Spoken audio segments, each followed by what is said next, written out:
There's some notes in there that I wrote about how wonderful it would be from a woman's perspective to be married to a gay man. Here's a man who, You're right. Here's a man who was a fabulous cook. Yep. He was the one helping you decorate the home. Oh yeah. Their favorite game together was Name That Author, or what? Oh yeah, what was authors. It called? Yeah. What was it called? Authors? Just authors, card game authors. He's probably a fantastic listener. Oh yes, absolutely. Sensitive. Yeah. The perfect best friend. Of course. Everything that a good female best friend would be to another female. Totally. Plus he's your husband. Yeah. And gay men are good for absolutely everything except to be married to a heterosexual woman. Imagine how good a gay man would be as a bishop. There have been gay men who have been bishops. Well, yeah, our gay men, and I speak mostly of our gay men, and sometimes to not bringing in the lesbians the way that they need to be able to participate in this kind of conversation, because my experience has been primarily not only with Gerald but mostly with gay men as friends, and the majority of those who have come into my life. But the qualities that they have are very desirable qualities, not in spite of, but because of the fact that they have this unusual emotional, sexual kind of experience that is built into them. And you see, many cultures acknowledge the richness that these unusual people can bring to them. And I mentioned in No More Goodbyes, having read that, some indigenous cultures have a special name for them, a special place, an honored place for them as the two-spirit. Is that what I forget what I called them there, what I had read. But gay men would have an unusual richness that, because in our Mormon culture now, we either throw them out, treat them in a way that they voluntarily leave, or demand that they behave like straight men. Our culture is enormously deprived of gifts that they would bring. Hey, do you think you can have a really good music program and not have gay men involved in it? Not on your life. Or theater. I have no business sharing a story, but I'm going to share a very brief story. Yeah. A couple weeks ago when I interviewed Bruce Bastian, I said, if I could give you a pill or fix you, or if some young man wanted to be fixed, shouldn't we invest in research to help that man get fixed? If there could be a way to splice into the DNA and fix that gay gene, if there's a gay gene. And of course, that's when he got most angry in the whole time that we were talking together.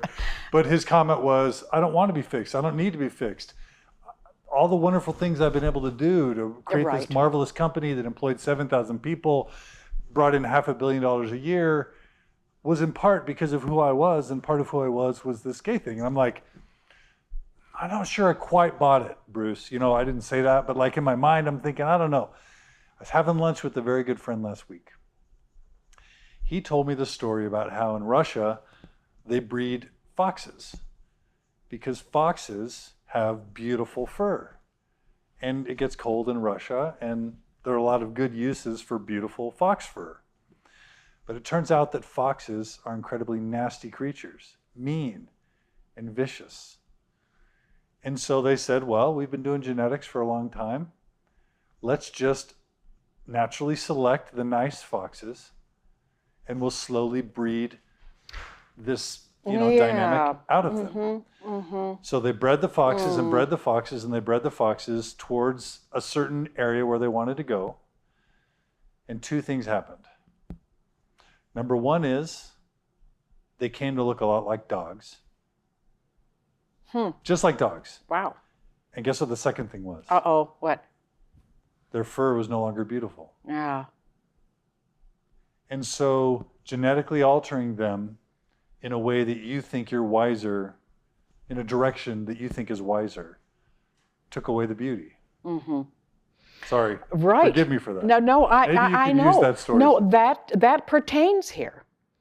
Absolutely, John, I understand. I think that often we think we are so much smarter than nature and that we can modify nature to the way that we think it really ought to be, and sometimes, frequently, we make such errors. We're modifying our food, we're changing the whole face of the planet in ways that are clearly so incorrect. And I think that with the human being and with this subject that we're speaking of, to look at those among us who are of homosexual orientation and say, oh boy, I got to fix that. How do we know? There may be some wisdom in nature, because this evidences in everywhere in nature. Hundreds and hundreds of species evidence this. And what gay people can bring to the table are unusual gifts that I think we ought not to tamper with, but appreciate. And that made Gerald, in some ways, a very delightful husband. Gerald was a very delightful human being and a good husband and a fun father. You know, we later on, there are all kinds of difficult things thrown into the mix that were very challenging for my children. And Gerald made unwise choices in a lot of ways. But he was a very caring husband and father, and really a fun father. My friends' kids were just so envious of them having such a fun father who was there for them so often. And in addition to his love for art and music and theater, you got the sense that he was really wrestling intellectually with everything. Oh, yes. Like, one of the things that really stood out in the book is how he was almost seemingly trying to construct a theology that would be compatible Absolutely. with who he was. Absolutely. Do you remember that? Oh, well, forever. That was part of his ongoing struggle forever. Knowing that who he was, his homosexual orientation was so at odds with everything he saw out here, certainly in the church, that he read and just studied everything he could come upon. And in the 70s, you know, when the quote New Age burst upon us, Gerald was among the first to grab these tools of meditation and learning about Eastern ways of looking at things and trying to figure out who he was. Oh yeah, Gerald was voracious. And as he was, there are a couple. Can I grab the book back? Sure. There are a couple points in the book where he's coming to you with poems or with scriptures or with theological ideas, where he's clearly, as I read it, communicating to you, I'm still gay, but there's got to be a theology that brings us together. And he'll kind of gently, you're in bed together, whatever, he'll lay it to you and say, here's how I'm seeing it. Maybe it's not just man and woman, but maybe it's something even more expansive. Yes. And anytime any of those little windows would be opened, I would shut them really, really fast. I mean, if I would shut the polygamy window really fast, I'm certainly going to shut every other odd window fast really, really rapidly. Which is strange for someone who also considers herself progressive. You were also very traditional in some ways. Oh, yes. And, the thing of open marriage was that book called Open Marriage in the 70s, and there were all these experiments of whatever. I never, ever had there was nothing in me that could validate anything but an exclusive, committed relationship. Sure. Ever. Yeah. And did you probably, one of the things that fascinates me is when things happen in the undercurrent of a couple, of a marital relationship, and they're just not discussed and they're not contemplated. And so I'm clearly seeing a man trying to say, Carolyn, I'm still gay. This hasn't gone away. Right. And of course, I've got to make it right. Of course. And I was writing all that after the fact. Along the way, as I saw anything that would remind me of what might still be in Gerald, a little moment of terror would make it so horrific. You talk about a chill. You mentioned a chill a lot, a feeling of. Yeah. Yeah. Well, when there's something threatening that comes from any direction, there's something in your stomach that lets you know, ooh, whatever this is, you got to handle it, or it's coming. So yes, there was a lot. And when Gerald made me read D.H. Lawrence, what, Women in Love, is that? I'm sure that's mentioned in there. That talks about the intense physical relation, and I don't even know if it was specifically sexual relationship, but these two men who gave each other something that a woman could not. Yeah. I want to turn quickly. We would be remiss before we jump into more of Gerald's story to not talk about how he helped you make yours. Oh yeah. And there's a poem that I want you to read as a way to introduce his support for the book Beginnings that he helped you first publish. Your first book? Oh yeah. Would you mind reading a little bit from that poem? Or well, sure. This is the title poem. May I just say how the book happened and then read this? As I have confessed to you, I was always writing these little poems to put in my file. Poetry very bad, poetry not quite so bad.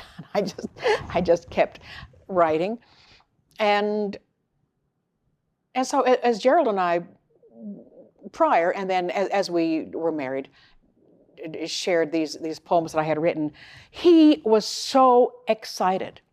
He was so enthusiastic. Bless him. I mean, that's what he called me all the way through. We've got to publish these. I mean, what crazy person but a gay man would come up with the idea of publishing his wife's poetry? That's right. But it was soon after our marriage that he got very serious. We've got to. And I thought, well, I thought I'd publish them posthumously or send them into the church magazines or whatever. But Gerald was insistent that we put together a manuscript. And so I did. And he got Trevor Southey, and he had become friends with Trevor before I did. He got Trevor to do these illustrations. And we got in the car one day and took it up to Salt Lake City to see who'd be first in line to publish this book of my poems. And we went to Marvin Wallen at Bookcraft, who sat us down in his office, and he didn't even look at anything. He said, look, poetry is just not going to sell. And I think Gerald showed him one of Trevor's illustrations. Oh, that's very depressing. There was a Shakespeare quote that I liked. If Shakespeare himself came out with a poetry book, oh, Didn't you write that? If that's what I It's see, I in don't there. remember It's everything in now, there. but if that's in there, it was said. If Shakespeare came out with the book himself, we wouldn't publish it. Well, yeah. And I said, why don't you just take the manuscript and let your wife read it? No. He didn't want to. So we went home, and to my mind, it was done. And Gerald said, I can be a publisher. Anybody can be a publisher. So that's what happened. Gerald did all the footwork, and we went to Mountain States Bindery and had 2,000. Well, we borrowed money from the credit union. I was at that time, we're still working for the motion picture studio. And we borrowed $2,000 from the credit union, had 2,000 copies of this little book printed. And I remember when they were delivered, we had all these packages, and we put them in the closet and in my daddy's garage and under the bed. And it was really an outrageous thing. And I'm sure I thought, I've got a whole lifetime of wedding presents that I have to. And we went up to BYU bookstore, first of all. Well, no, I remember Gerald saying that somebody at the bindery. Now, see, keep in mind that I understand full well that what happened with Beginnings was a fluke. It was a fluke. It was maybe, if I did have any kind of fate or path that I and the angels were developing for some work that I might have to do, that was what opened the door. I'm fully aware that the fact that Beginnings sprang upon the Mormon community in '67 and was such an unusual hit. That was a strange thing. That was a fluke. It surprised me as much as anybody else. But Gerald told me when he picked up the books from the bindery, the man at the bindery said something like, boy, we've had a hard time with this book. The people just keep sitting there and reading it and telling each other to look at this poem and that poem. And then, so we took the book up to BYU bookstore, and the buyer there said, well, poetry won't sell, but since you're a local person, why don't you leave, what'd you say, 5 or something on consignment? And Gerald said, well, they come in packages of 20, so leave a package on consignment. We'll come back and get the rest. And it was that person who made the Shakespeare quote. It was that person. Was it? Yeah. Okay. Yeah. So she took a package and put up a display, and either the next day or the day after that, she called and said, that book that you left up here, do you have any more of those? So we took up more. We went to the 70s bookstore, and then pretty soon to Deseret bookstore, and just like immediately, everybody was buying this book. And there were, early on, I know there were months where Deseret Book routinely ordered about 500 copies a month. And we sold about 20,000 copies of that before we did even the slightest amount of advertising. I mean, it really was weird. And I understand that it was a weird, fluky thing. It was, it had Mormon thought in it, but it wasn't necessarily only specifically Mormon.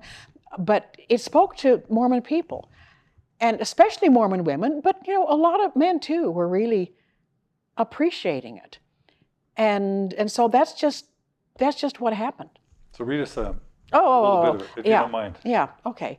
I love set this one up because if people are slow like me, they'll appreciate knowing what the poem is going to be about before they hear it, so they can savor the words in the context and not have to read it the second time. So what's this one about? This one is about eternal growth. And the illustration for this poem is the one, I don't have that original book with me, white book, red letters, beginnings, and Trevor's beautiful illustration there called God in Embryo of an adult male in embryo position. And so this is the title poem, Beginnings. Today you came running with a small specked egg warm in your hand. You could barely understand, I know. As I told you of beginnings, of egg and bird, told too that years ago you began smaller than sight. And then, as egg yearns for sky and seed stretches to tree, you became like me. Oh, but there's so much more. You and I, child, have just begun. Think, worlds from now, what might we be? We who are seed of deity. So these little verses just spoke to a lot of people. It's a very Mormon poem right there. Right. It's sort of touching on some of the most expansive, Yeah. probably the most expansive Mormon doctrine Right. Yeah. of theosis. Yeah. This is true. And I still don't know why this little book became so popular. Beginnings, it sold well over 150,000 copies. But it spoke to people in a way that hadn't, and I don't fool myself that I know these are not museum quality poems that a century from now will be looked at as whatever. But my poems have been very useful for people. And that's a word that I like. My stuff has been very, very useful. And there's some poems that are pretty good poems. BYU professor Clinton Larson was known to say, Carol Lynn Pearson has put Mormon art back 50 years. But in a good nevertheless, way or a bad way? Oh, in a bad way. Oh, Oh, yeah. put it back. Oh, yeah. Because people accepted these simple little verses as what poetry really is. Oh, because he's sophisticated. Yeah, Oh, yes. yeah. However, let me add that later on, when The Order Is Love came out, he called and told me what an absolutely wonderful play that was. So I don't want to say anything bad about it, but he was upset that my poems became very popular. Well, So, but this was just, honestly, this was an odd thing, how this happened, and this opened the door to everything else. you know, I just have to ask, and I'm condemning myself here, how many Mormon men, then or now, would believe so much in a creative work of their wife Oh, no. No. that they would sacrifice No. treasure and time No. to make sure, after rejection and rejection, to make sure that their wives' creative work sees the light of day? This is a miracle. Only a dear queer man like I had. No, listen, John, really, I believe, I don't know that I believe in predestination. I don't think that everything has to be worked out here. But I am absolutely willing to say some of these things we were being guided to let this happen and this happen and this. And so what it has turned out, for me is the privilege of being able to have a real deep connection and hopefully positive impact on a lot of people. And you see, later on, when these poems were the first thing I did, and then I did some women's books, we'll talk about that, but when Gerald and I were in the midst of our worst struggling, and we never talked about the idea that I would ever write our story, even when everything was out between us and we were dealing with the worst of everything. But he said, Blossom, you know that you were not intended just to write simple little poems. You know that was setting the foundation for you to do something much, much, much more important. What's it like to have someone believe in you that much? It's really nice. And we should have started by saying he called you Blossom. Yes, and my tongue didn't want to say that because it would sound weird to people, but I don't remember him ever calling me Carol Lynn. I mean, I was named Magnolia Blossom Jones by my dear bad boy boyfriend at BYU, Larry, who gave me the name of Magnolia Blossom Jones, and he was Jezbo Jones, and we had this fun thing. Somehow, Gerald, a lot of my friends still call me Magnolia. A lot of my friends still call me Blossom. Gerald called me Blossom all the time. So just to kind of build up to talking about the complications in the marriage, let's just quickly tell our viewers, listeners, a few more of the major creative works that you would have been involved in, you know, early on? Throughout those years. So beginnings built into... Yes, and then I did a second book of poems called The Search, another called The Growing Season, and one called A Widening View. During that period of time, Doubleday took over Beginnings and The Search for a little period of time. And then Marv Wallen called us on the phone one day from Bookcraft and said, "Is that the book of poems that I turned down a long time ago?" And we said, "Yes, Brother Wallen." Well, boy, did I make a mistake there. So, and see, Gerald had become a publisher and put out, and he put out a book of his own called There Is a Way Back, about his work and others with the Mormon hippie drug kids in Utah during the 70s. And various things like that. But we thought it might be wise to turn over the poems to Bookcraft. So we did. And then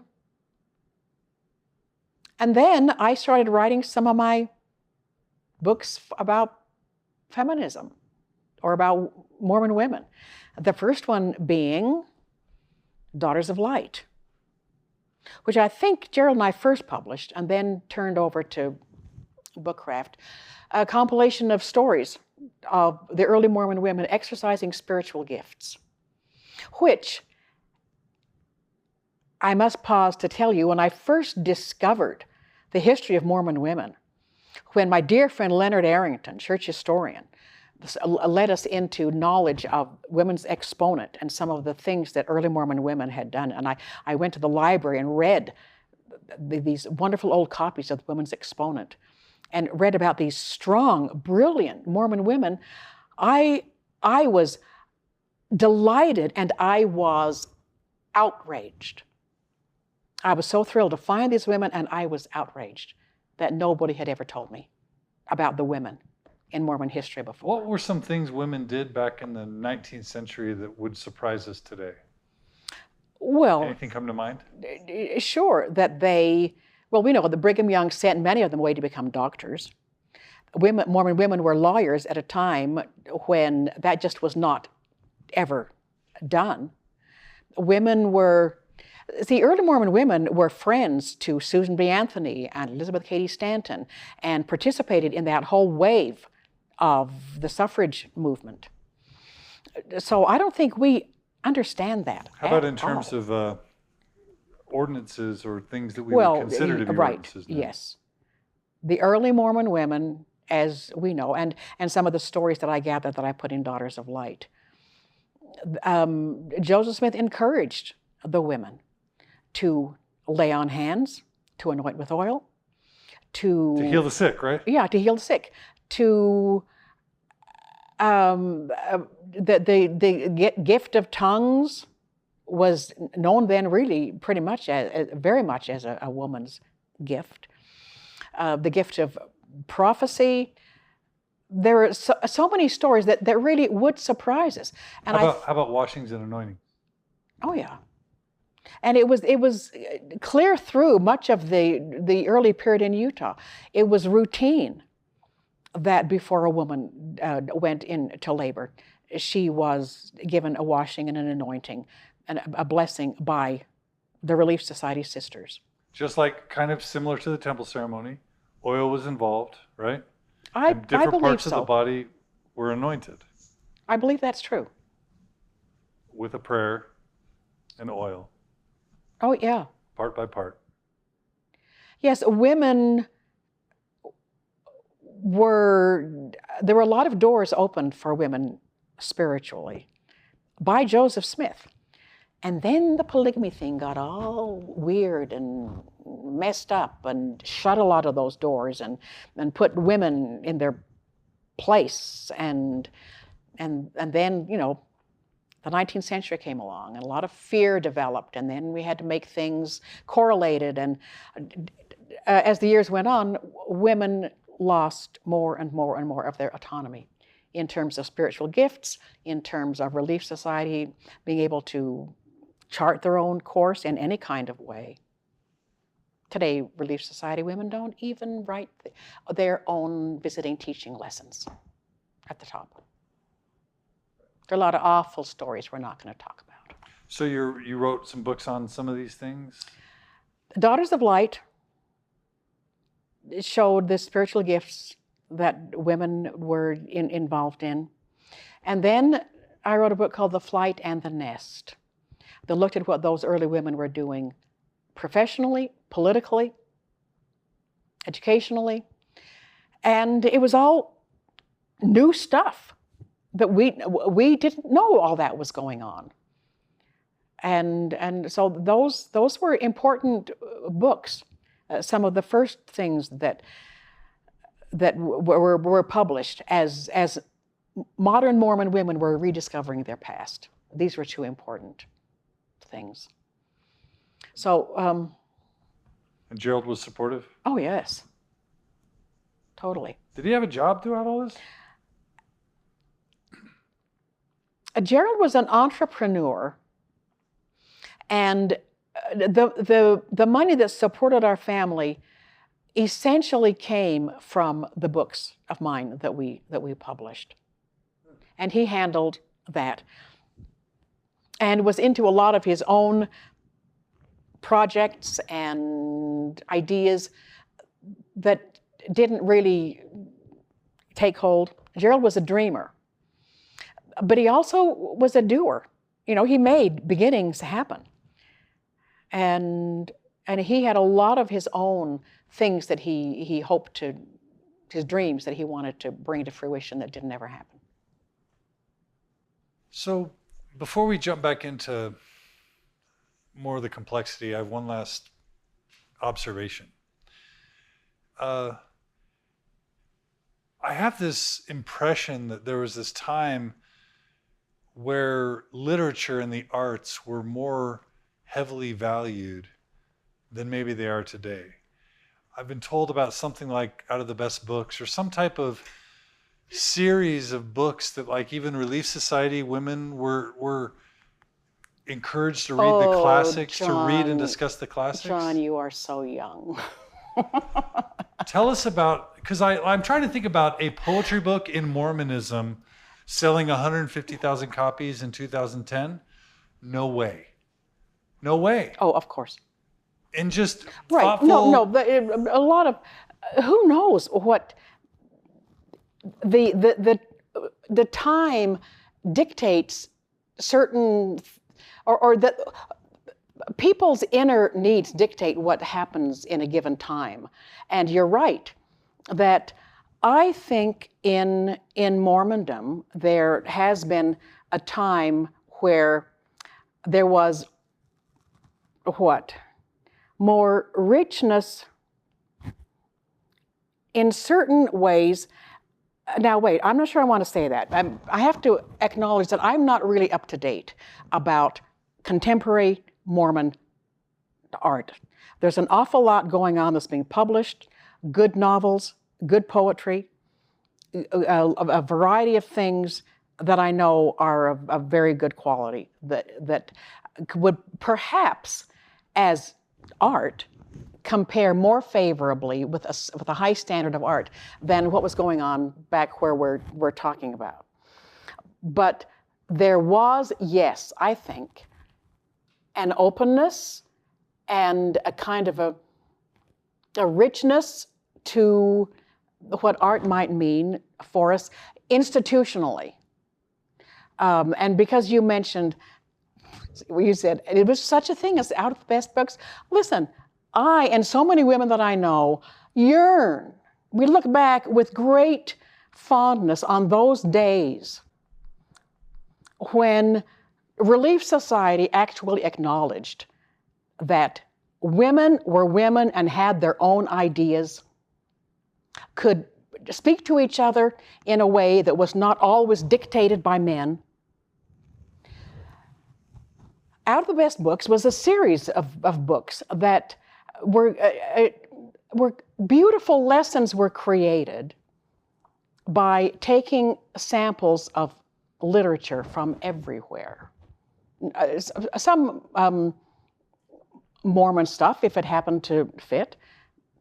Bruce Clark put several of my poems into one of those lessons when the beginnings came out. But primarily, it was literature from all over the world, from all times, developing themes of whatever, of honesty, of integrity, of virtue, of whatever it was that the theme of the lesson was enriched by the literature of everywhere. And then we had, of course, the cultural refinement lessons where we learned what about... would you do with these lessons? Was this Relief Society? Oh, yeah. So your Relief Society curriculum Absolutely. was exploring the classics. It was like a book club. Yeah. It was like a book club with your Relief Society sisters. Right. With a good theme to each lesson that was very consistent with whatever the gospel is supposed to be all about. That's what Out of the Best Books And was it as marvelous as it seems like it might be? It was. It was wonderful. I think I probably have all of those. There were at least 4 years that I remember, maybe more, where the text was this nice hardbound book called Out of the Best Books, volume 1, 2, 3, or and whatever. It's Dickens and... absolutely. Everything. It was great. And I think the institutional personality of the church, as I remember it, has, to some extent, had personality correlated right out of it. So that today, the priesthood and the Relief Society both share the same manual. And as I wrote into the correlation committee, I think about 1.5 years ago, whenever we started, that looking at the manual now that the priesthood and the Relief Society share, puts me in mind of the old English law that said, when two marry and become one, the one is he. So now that Relief Society and the priesthood are one, the one is he, meaning that there is no real attempt to acknowledge that women are speaking to each other or being spoken to. The language is still all male. A lot of female richness has just been taken right out of much of the experience.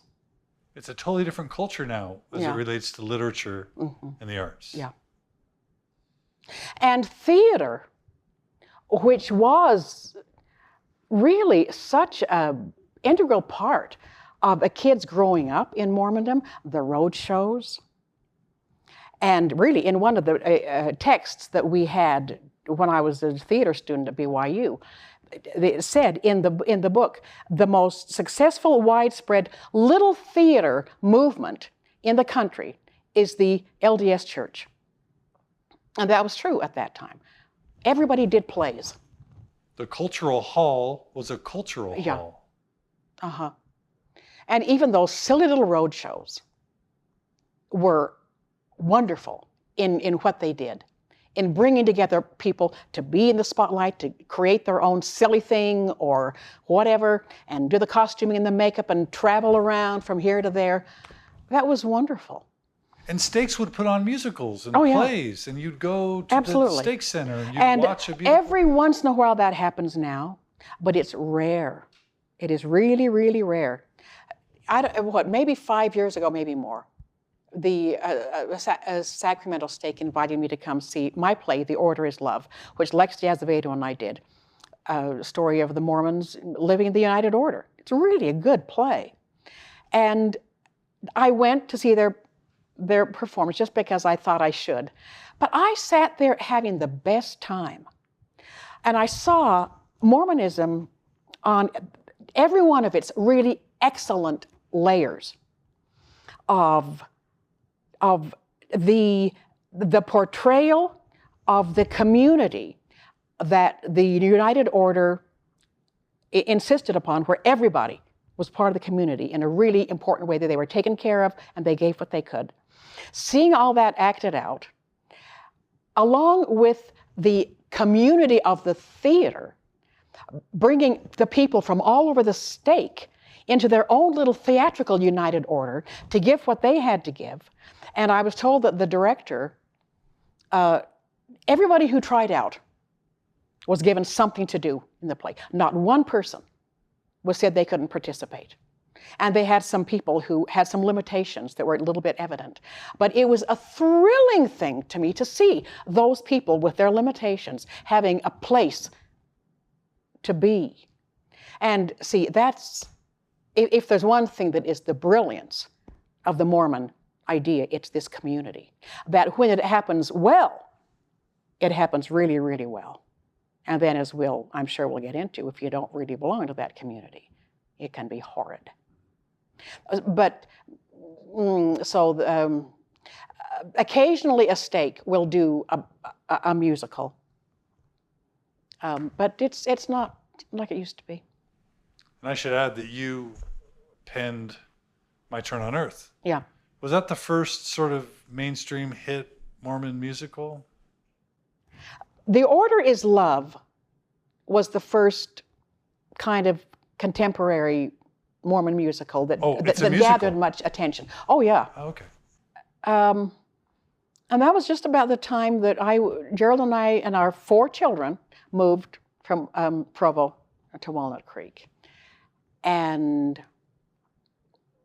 Lex came knocking on my door saying, I want to put some of your poems to music. But that didn't ever really happen. But what happened was that I had written this play. In my late 20s is when I wrote that play. And Leonard Arrington helped me with some of the historical stuff. It's a really good play.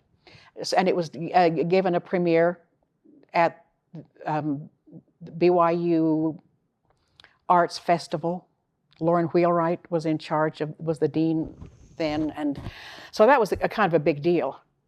But Lex and I did do My Turn on Earth, which was an unusual hit. And it's a really good little story. And at that time, we could kind of do some advertising within the Mormon network. And Lex put together a touring company of that went through I know Arizona and Nevada and Utah and California at least. And it was very successful. And the word was out. And that gave me that year enough money to put a down payment on a house that was happening just at the time that Gerald and I were about to decide that the marriage was no longer sustainable. So that was, My Turn on Earth. And it still is being done occasionally, not nearly as much as it was because of the same thing that I mentioned. There's so much going on. Well, in the culture, there's so much going on for kids anyway. Nobody has time left over. And then the things that are demanded of the church that are, just specifically have to be done, church things, doesn't leave much time for fun stuff. Right. Like putting on a play. My family loves that musical, My Turn on Earth. It's good. Yeah, it It is. So let's turn back to Gerald a little bit. Yeah. So he's supporting you in your career, trying to do his own creative endeavors as well. Mm-hmm. Some point was trying to build this theology that would accommodate him. Yeah. But at some point, he develops. I don't know. I guess there's a poem I want you to read again. There's a point where he turns to you and talks to you about a Walt Whitman poem about breaking free. And I thought maybe you could read. And sure. And, my memory doesn't immediately. I think you'll remember this. I was grateful that Gerald had so much to give, and only occasionally did his generous spirit trouble me. Only occasionally did the storms that sometimes heaved within him cause me concern. Now and then I glimpsed something behind the light in his eyes that I did not understand. One night before going to sleep, he read aloud passionately a poem by Walt Whitman. Halfway through, I felt that strange chill in my stomach. Why was his voice so excited? Oh, to speed where there is space enough and air enough at last, to be absolved from previous ties and conventions, to escape utterly from others' anchors and holds, to drive free, to love free, to dash reckless and dangerous, to court destruction with taunts, with invitations, to ascend, to leap to the heavens of the love indicated to me, to rise thither with my inebriate soul, to be lost if it must be so, to feed the remainder of life with 1 hour of fullness and freedom, with 1 brief hour of madness and joy. Isn't that incredible? Gerald leaned back and closed his eyes. And I bet you were terrified. Oh, yes. Anything that spoke to me of his huge spirit going in a direction that I knew did not include me. And probably about this time he was becoming inactive in the church, not wearing his garments, things like that, all of which sent this huge terror through me. So, yeah, it was a scary time for me, yeah. And it seems like during this time, he's trying to explore with you the idea of maybe an open marriage or having, I don't know that you ever said that explicitly, but I had a friend come to me a couple of years ago and tell me that his wife was gay, was lesbian, but that they were going to try and make it work, and that he was going to allow her to have relationships, but she would still be intimate with him, and that somehow they would find a way to stay together but let her be who she needed to be and explore. Mm-hmm. Right. And it almost sounded like he was trying at some point to see if you might be flexible. I'm sure that's true. We didn't have an exact conversation like this early on, but a couple of years later, as we had moved to Walnut Creek, and everything was, just truly looking like we could not salvage a marriage. Gerald truly was clearly wishing and talking to me about the idea that almost like my old seminary teacher had said, if we are worthy enough and it advanced enough, we will understand polygamy. Gerald was saying to me a similar kind of thing, that if I was sufficiently understanding and loved him enough and could see the whole picture, I might be able to participate in a relationship where he could have this other life and me too.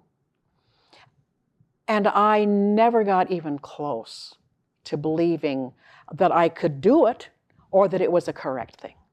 Never. And you get the sense that around this time or later, he might have been involved in some private relationships you weren't aware about. Is that? Well, only when it exploded and somebody came and told me. Okay. Yeah. And that was a very powerful part of the book for me. So there's this point in the book where a mutual friend comes to your door and has some news to deliver to you. Oh, yeah. Do you remember? That was the end of my life. That was the end of life as I knew it. What happened? Well, there was this young woman who was one of the many that Gerald and I had befriended of troubled young kids. And she told me that she had something she had to tell me, and she was kind of shaking. She was just, I don't want to even tell you this, but you need to know that she had seen Gerald up at the gay bar in Salt Lake, the Sun, and had a conversation with him. And the implication was that, yes, he had been hoping to change, but he has never been able to change. And my life just ended. Everything fell on the floor. I was in absolute broken, devastated pieces. Gerald was away at that time going to a seminar, spiritual seminar of some kind in San Francisco. And I remember I walked down the stairs to his office and I called him on the phone and got him. And I asked him, I said, Gerald, I don't know quite how I put it. Gerald, since you and I have been married, have there been any men? Yeah. And so he said yes. And then I said, what do you want to do? Do you want to, is this marriage over or whatever? And he said, how could you think that? I can't imagine not being with you and the family. And then we just agreed to talk about it when he came back. And then maybe 4 days, I had 4 days to be alone with my children. And if I remember correctly, I had a speaking engagement at BYU the next day. After not sleeping, I had to go speak about something about women to women. This hypocrite whose life was in shambles, was up there talking to women about whatever I was talking to them about. A friend who came in to help us with the kids during that time, she remembers well. Well, she says that during those days, I didn't open the curtains once. And I just did what I had to do to get through the day. And then Gerald came home, and he and I went into the back bedroom, and I hugged him, and he hugged me, and we just cried and cried. And then we just, started trying to figure out, what can we do? And it took 2 years in Provo, and then a move to, we had to sell our house in Walnut Creek for various reasons, business stuff. And it was I who said, look, as long as we are moving, let's really move. Let's move to California. Gerald never dreamed that I would actually say, let's move out of Utah. And one of the reasons, well, there were several. I wanted a new look at the world, but I thought that very likely we would be ending the marriage, and I didn't want to. I was something of a public person in Utah, and I did not want to play out in front of the whole community a divorce, and them knowing about Gerald, and because I knew what the only understanding of this difficult subject was just 100% condemnation. And I didn't want that for either one of us to have to play out whatever we were going to play out in Utah. So we moved to Walnut Creek, and then for 2 additional years, struggled to find a way to save the marriage. And then it just became clear that we could not. And we divorced in 78. And committed to remain good friends, which we were able to do. Yeah, you talk about how when Gerald, when you found out about Gerald, your father was dying, and you mentioned envying him. Yeah. Mm-hmm. Oh. You said, I was envious of my father as he was dying. He was going to die soon. Yeah. And I mentioned in No More Goodbyes, I have never, ever considered suicide. Nobody ever need to worry about that for me. But there have been at least 3 points in my life where I wanted everything to end, all being to cease.